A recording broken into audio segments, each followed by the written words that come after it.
Now this is great when I control Doogie's arms, but sometimes he's going to hide it on me. Yeah, it's not the most fun thing in the world. So I need a backup plan. So we're going to look at two ways that I get my arm under his. One is the sporting context, where I'm going to let go of my wrist and start going for Doogie's chin. You know, human reaction, you don't want anyone on your neck, so usually he wants to fight my wrist. As he does, I spear my arm up. So I'm really creating as much tension as I can, and I do not want to be able to see Doogie's head. If I can see the back of his scalp, he's going to push his head out of there every time. So I need to be almost doing a sit-up, bringing my knees into my chest, so I can barely see his neck. I'm going to go palm to palm, and I'm going to open up my guard. I'm going to bring him over my left shoulder, but I'm doing it in a diagonal. I'm not going horizontal, because there's no way I can lift all of him. He's too big of a man. But if I can bring him off on a diagonal, and I'm only throwing his head and his shoulder, that's easily enough done. So I'm here, I'm pinched in. I'm going to open up my guard, and if I need to, I press off the mat. But here, bridge with the hips, and then we're straight back over again for the top. So you can catch the chin and force them to try and stop you. Another way, again, sort of more the self-defense MMA route of it. If I'm here and he can't use this arm, more than likely what he's going to do with his other arm.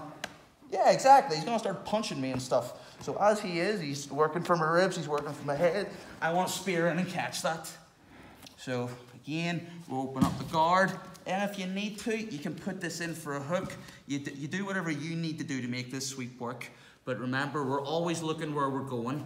If I want to bring Doogie here, I need to look this way. I can't look this way because then I'm fighting myself. Here to here. Boom.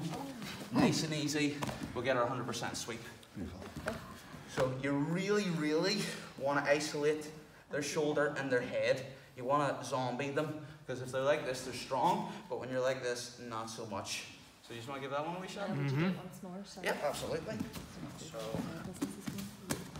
and again, guys, this one can be done from anywhere. We don't have to do it off the Failed Kimura. It's just a good sequence to teach. So one version, I go for Doogie's chin. He doesn't like it. He wants to usually control my wrist, and I tie him up.